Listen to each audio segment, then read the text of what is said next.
Kinsa pa kanato ang kanunay nagkakabalaka sa iyang seguridad. Pinasecure nimo ang imong balay bago ka matulog. I remember kahapon, wala ko kabantay na dilak na ko ang simbahan. Pag abot na ko, wala di ay na nakuha ng padlock. So, everything na ato ang gipaning kamutan na ma-secure, atong kwarta, pantayan dyan nato na basi mataga, sige para ba ang nabilin. Ang atong pamilya, nagapangita yung taog security.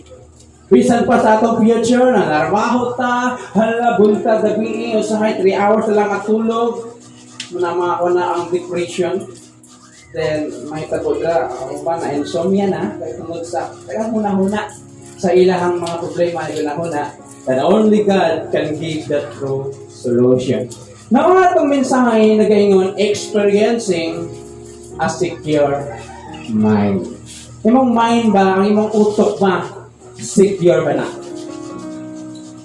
And I don't know, pila sa tuwa ang naang lawas diri, pero ang munahuna, nag-fly sa kalangitan. Na imong huna, galupad dito sa imong balay, sa imong pamilya, sa imong bayro nun, basi unya, naanap to, nagulat ako sa kuha, so naatay mga ato ang mga utong na divert, muna kung pangutan-on pa, di ka katubag naman, kay wala ka sa focus. That's why, how to secure o experiencing a secure mind, ato sang tagaag solusyon, ato sang tagaan o tambal, kining usa ka butang na mo insecure sa atong mind, mo secure to insecure. Unsa man na siya? Ako ni sa gibasa nato sa Philippians 4, kini sa ang pinag-greatest enemy nato na mudaot ta sa pagkagamahanan sa Ginoo kung naa ni siya. Unsa pa ni siya? W, ang last letter is Y. Y. Wala ta, di na to masinapi kaning secure na mind kung di na to mahibalan kinsa kini si Mrs. and Mr. Worry. Na matagal na mo sapok pa yun ni. Hello, kita na ulay kabalaka. Kinakatupad mo, bakay kabalaka? Di ka tao. Pero ka nang musobra na ka, mahitabo na ato nang ma-underestimate ang kakayahan sa Ginoo. So, ako sang tubagon before na to masabtan how to experience a secure mind, we need to find the antidote. So, sa word na antidote? Kasagaran niya sa karaang panahon, kung naay mga poison, kanang lason o sa na. Labi na sa mga ancient times, natagaan nila o pure, tambal. Kini bang worry na ko'y tambal? So, bago na ito na niya. Now, before that, ato sa palalumon, ang ato ang pag-study, pagtuon, na naman ka niya, isit ang imong build para di ka kabuhi.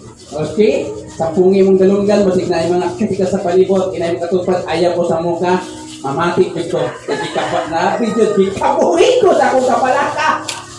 Now, before that, we must understand unsa ang Greek word sa worry, para masabtan nato na nung kinahanglan nato ang secure mind. Ang Greek word is translated to anxious. Now, kung nato ang King James and New King James, do not be anxious for anything or everything. Not anxious for anything, but in everything, give thanks to God. Now, Greek word niya is anxious, but pasabot, careful. Kanang problema sa uban, hindi pa naon, iyang problema, mabalaka pa ka, napakasariling na problema, nakapasariling ng palakan, mo pula-pula sa kapalakan tulingan, uy, na yung pimpos ni baga, natawag ko sa balay sa ako, no? Doon yan ko na yung pimpos ni bag. Hello? Mahimo kang careful. It means na hindi mo problema, ang kulon ni mo nga problema. Muna kalala, ang gitawag na ito nga anxious. But pasabot, Philippians 4 verse 6, it means to be poor and different direction. Mura sa tubig na naa sa usa ka kalsada na wala sa gitawag nga to one direction. Mukatag-katag siya, dili ang isa kong paingon. Kung imong katag, ay matag. Imong otok matatag, matipay. Ang isa ka parte, gunahon na dito sa imong pamilya. Ang isa ka parte sa nagtindog diri kung mabatian ba nimo yung gisulti. Mura na ko alma. Divide. Na isa na ba itong utok, na masubraan na, mabuto na. ina imong katupad ayaw pa sobre gunahuna niya. Muna kasagaran di ta katulog kay nag-divert ang atong gunahuna sa lain mga direction. Amen?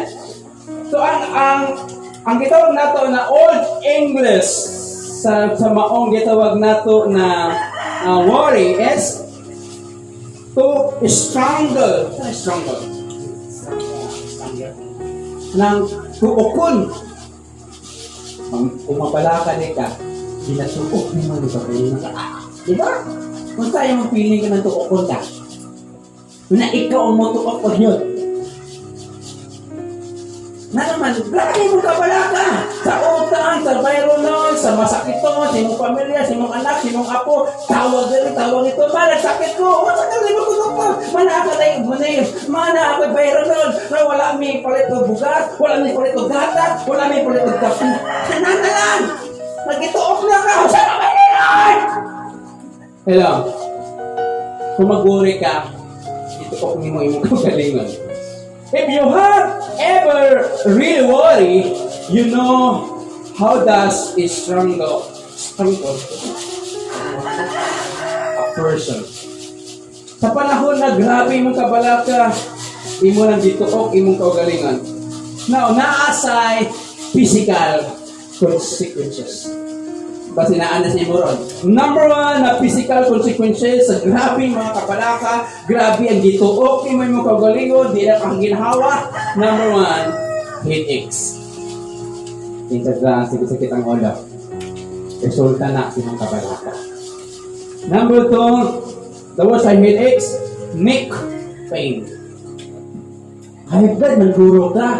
Hindi nabalaka nyo ka. And next is ulcers. Ulcers. Anang, di ba asam pang ulcers? Next is even back pain. Kitang sakit ang likod niya. May katigawa na magugupasok. Hindi ko tabalata. Muna ang physical niya nga consequences. From the spiritual point of view, worry is a wrong thinking. So sa spiritual nato nakuha na po ang iyahang panglantaw basta nabalaka ka mali ang imong gihuna-huna. Hello.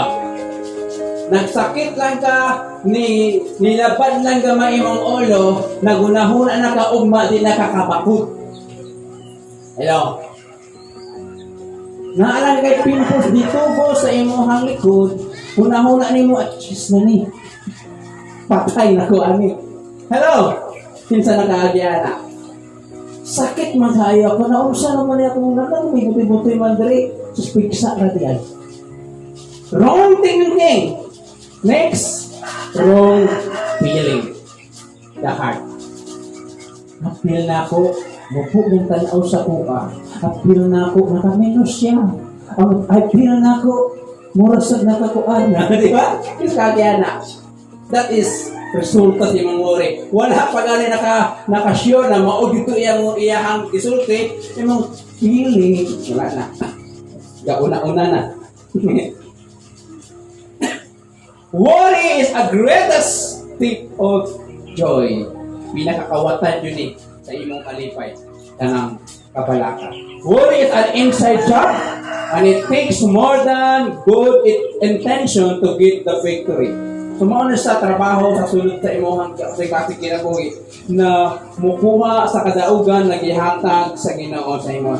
Now, unsaon nato pagbuntog sa kabalaka? O unsaon nato pag sinati ang usa ka may na secure na wala kayo na may problema ka, paala na ka Lord. Ako sa kwarta, ka Lord, you will provide, masakit ka, ang Ginoo mag-ayo. Ang una-huna nyo, pero may basta imong madaog ang worry, may ka, all things has a purpose, di ba? Romans 8:28. For I know all things work together for good. Kung ma-overcome nimo si worry. Now, tanaw na to, balik ta sa Philippians chapter 4, verse 6. Nasa arso pa niya, masigawa ka oras ron, kaya medyo bugnaw. Ayaw ka mo kabalaka sa bisan onsa, kundili pangayo at sa Diyos ang inyong ipinahanglan, Uban ang pagpasalamat sa tanan ninyong pag-ampo o kang kaliyaw sa Dios nga dili matungkad sa tawo mga nalipod sa inyong kasing-kasing ug gunahuna diha sa inyong pagkahiusa kang Kristo Jesus.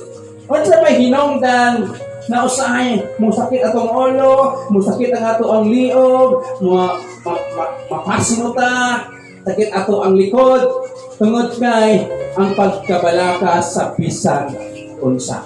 Ingon sa Bible, pangayua. Asa ka mangayo? Yung silingan na parehas mo problematic sa Ginoo. Ayun.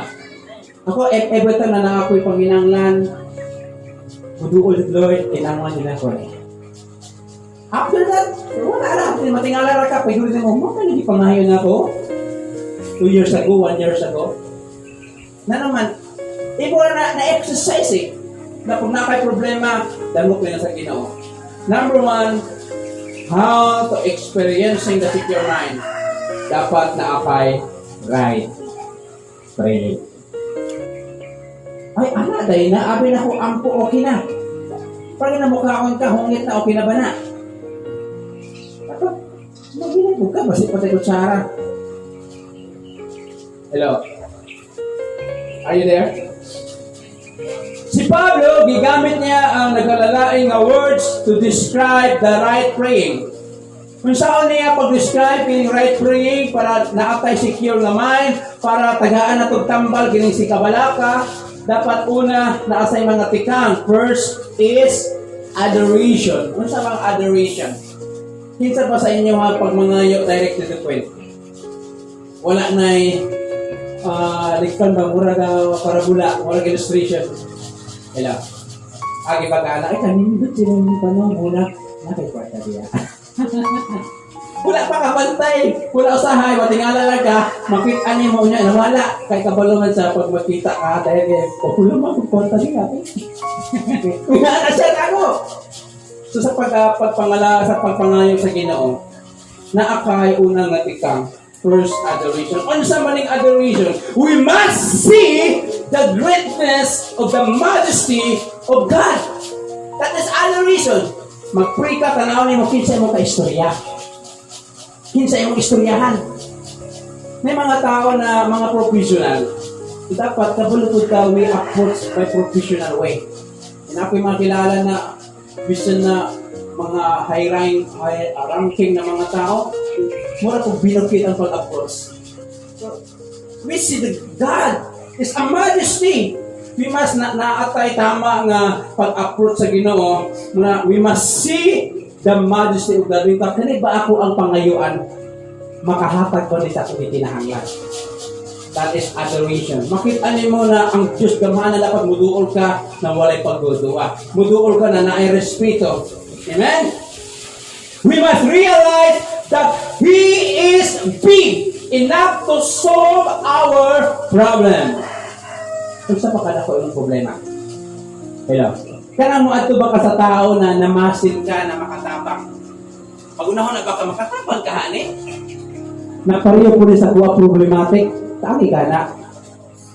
Hello?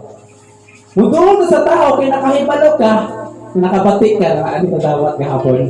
Hello? Kakiwana. Bisin sa itong Ginoo.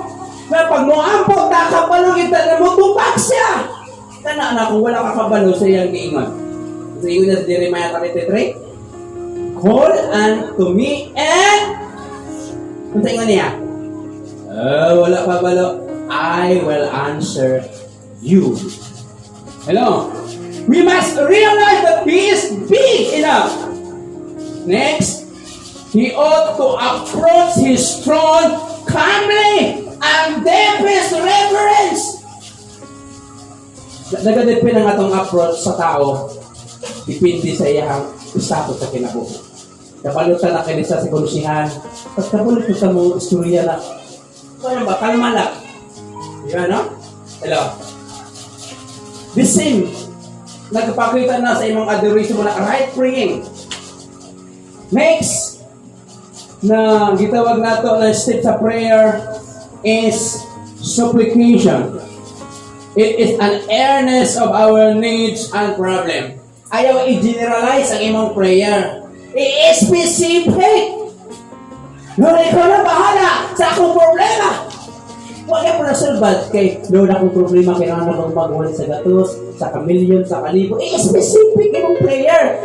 Na isa ka tao na natog langit. Dugay na sa ampo sa iyang sakyanan. Na namatay na lang sa wala din ang sakyanan. Pag-abot sa langit, ingon na sa Pedro. Kinsa man ang auto gulupad-lupad niya, oh. Imuha na. Ha? Wala may pizza kanot anya kay kinahanglan. Pero isa kaagi na anak na mag-pray, tinamad ba? Lord, ikaw na bahala sa mong bayro nun. Pila kayo mong bayro nun? Sa Tagalog piso, yung mong bayro nun sa kalibo, malipay ka. Hindi no.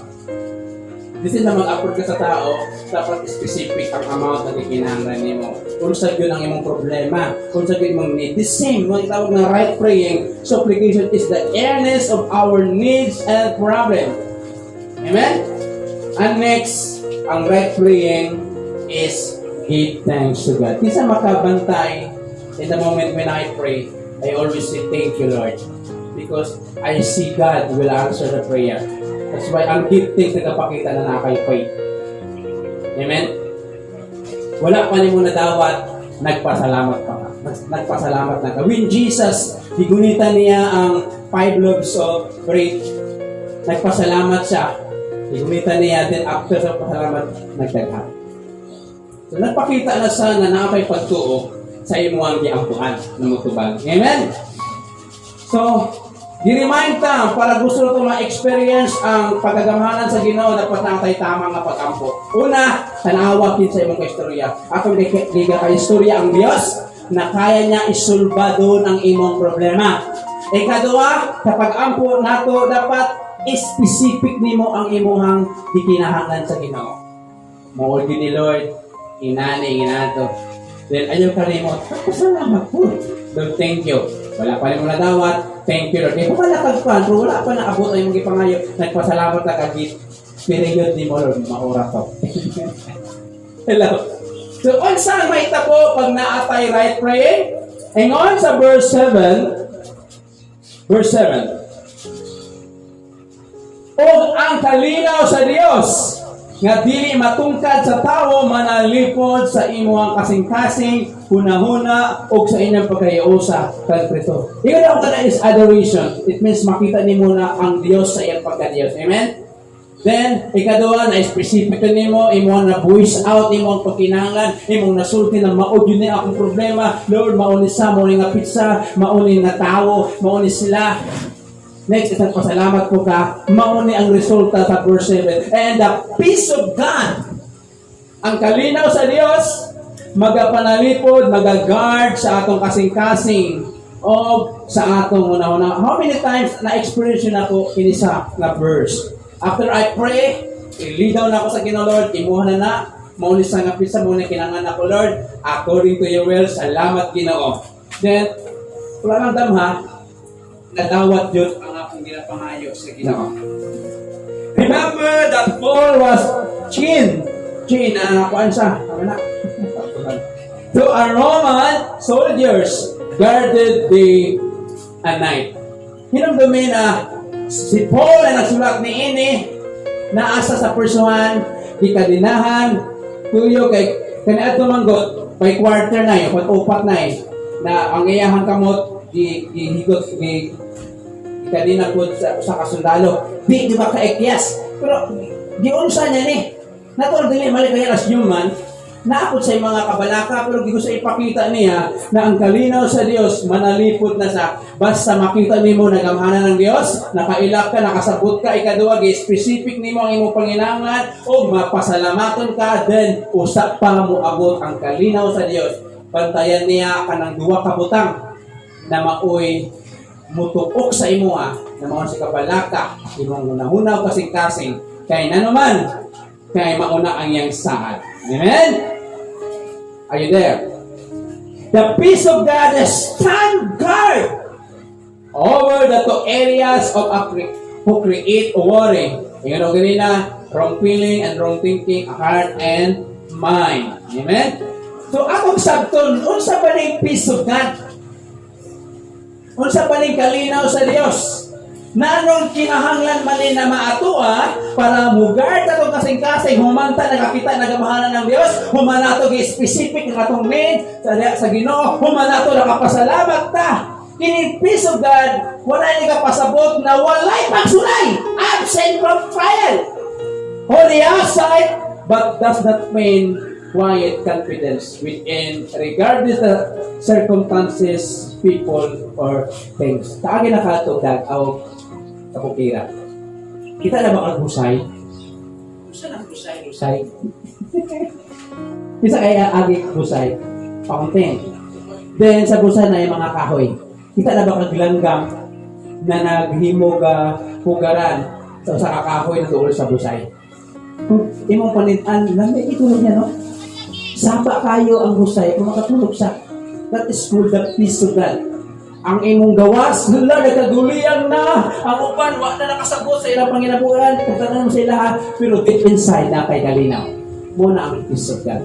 Wala ka pasabot na wala kay problema, na problemahon. It's normal. Hello?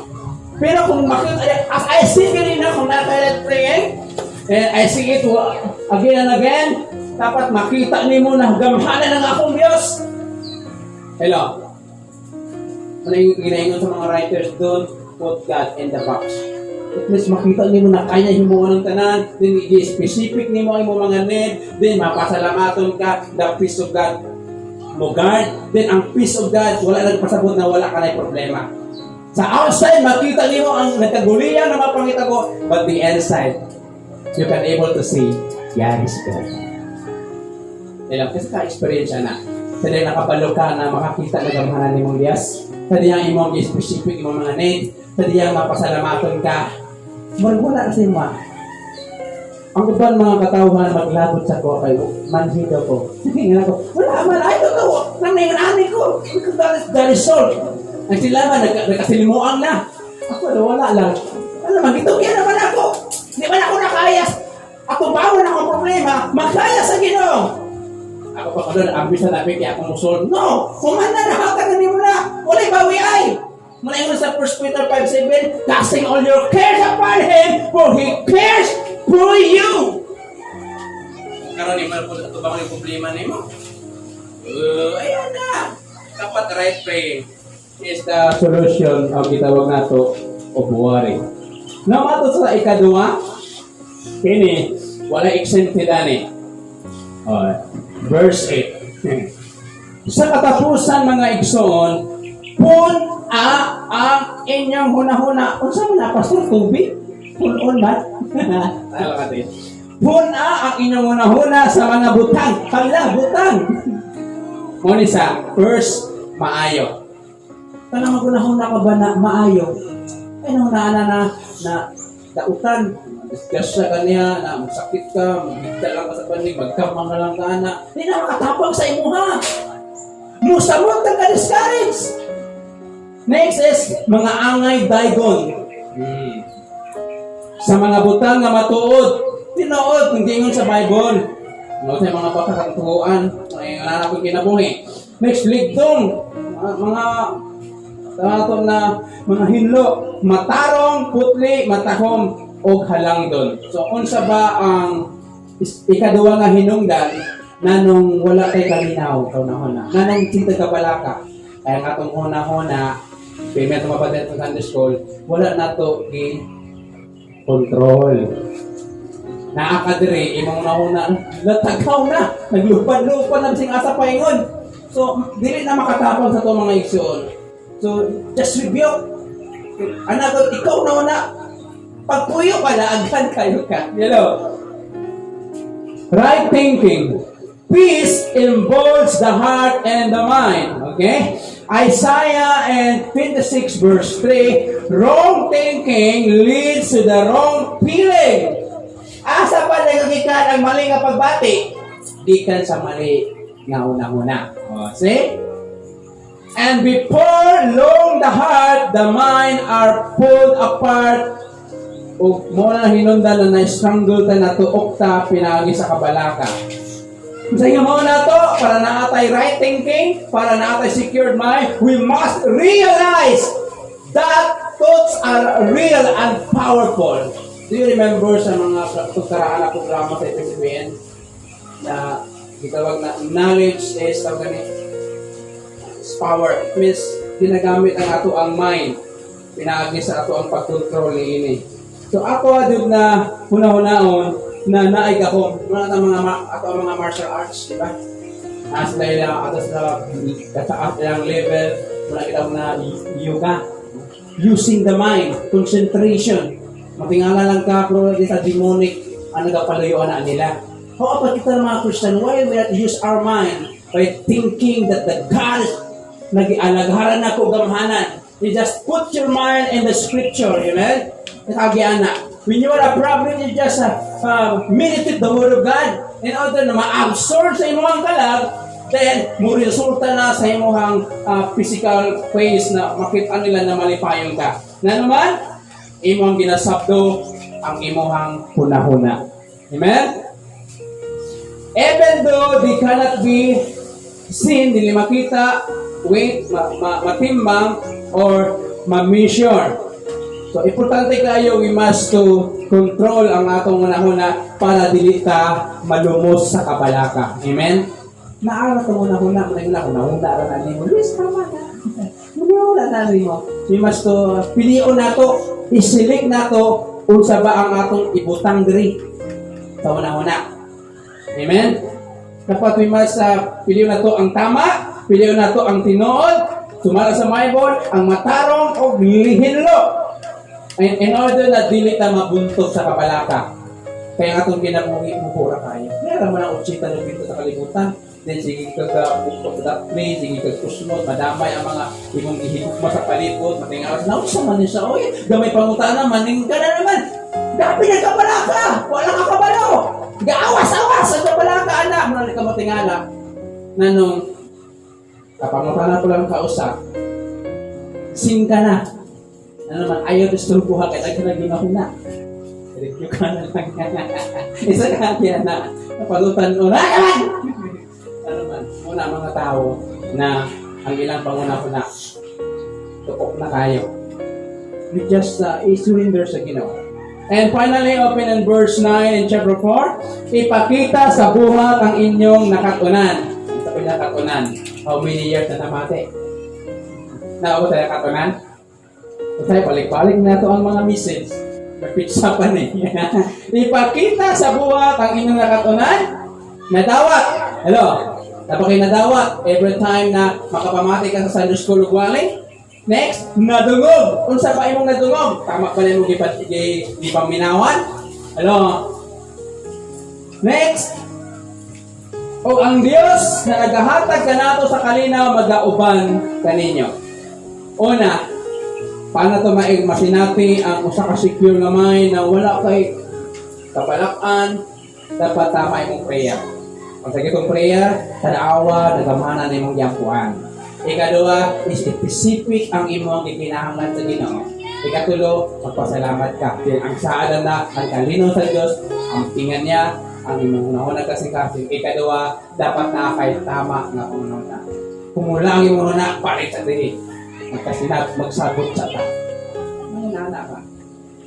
Pagdo nga imong una-una, kay mauna sa ang mahimo kang malipayon, mahimo kang masulutan. Your mind. Finally, right living. Muna kami na sa atong Sunday School, kung na-remember nato na once na dimension dito, di man ka muingon na personahanon ka, di man ka muingon na leader ka sa church, di ka muingon na, uy, ako ra pa diha ang nagapamati sa mensahe. Ma-identify sa tao through your action. Hello. Ikatulo, right living. Makadugang sa itong kabalaka kung dili tama ang atong pagkinabuhi. Musamot at katuok. Ano naman, mapatian nato ang pagsigawa sa usuhan na siya. Budugang pa, napatay una-una na mga problema sa itong panapit, itong balay, itong pamilya, naapay sa tao. Ano naman, nakita na lang action ito, nagtaguliyang na, naganaan na ito, pagpagalagay na sa Ginoo. Kung napatay una-una, mapatian nato ang ilang mga kritisas. Naon sa man na siya? Parihan man tayo. So, right living. Muna ingon ni Paul, ipakita. Ina yung matupad. Napakita na ba nimo? Kung laruhan ang pangutana, ang imong pagkakristohanon. Pero lang sila na ipakita niya. Listahan na sa utang, ayaw na lang. Pinaghatag problema. Inyong nadungog! Dapat, sadap, ipakita ang inyong nadungog. Kung magsimba ka ron, ingon na ba itong mensahe kanina, ayaw si kapalaka. Oh. Next, dapat inyong nakatunan. Dapat nakatunan. Namuik sa mga yawa niya, naka-answer. Diyan nga sa pagtindog ang tanan. We must have a balance in our activities sa atong kinabuhi. Sama na na-learn ni Paul na dawat nato sa matag mensahe sa ato ang pagkapersuhanon o sa atong pagpangalagad. Sa atong kinabuhi diri sa kalibutan, walay isa ka nato makaingon na wala kay problema. Kanang panahon na manipayon ka mo na ang time bigla mo abot ang balita ng ikan sayawa na ingon ana ingon ato. So we must prepare sa mga pag-atake sa kaaway. So ang ato himo dapat kargado ka sa prayer. In order na pag moabot ka ng mga sitwasyon na mga problema na dili ka makuratan. Nagura ka na siya ba na wala ako nag-order ani siya eh. Ibalik ni. Wrong mo na. Lagi pagpadala yung order. Kulibok na akong problema. So we must to pray a right prayer. Isa ba ang prayer na to? Tanaw ni mo imong gapuan nagamhanan na. Walay imposible sa Ginoo. Luke 1:47, for with God nothing shall be impossible. Next, specific ang imong needs. Maghimo kag listahan ana. Patayan ba si bulupad ha makitaan sa uban, Lord mauni akong problema. Uman ana, Lord, thank you. Wala na nabilindra ng mga usap sa mga kasing-kasing kay iba nang surrender. Next, dapat imong una-una learn to capture it. To captivate in the Word of God. Pagulagi mo una-una, pagpuyo. Hello? Nakikita tayo na mo advance imong una-una. Mo advance o bakan ba? Na 5 years.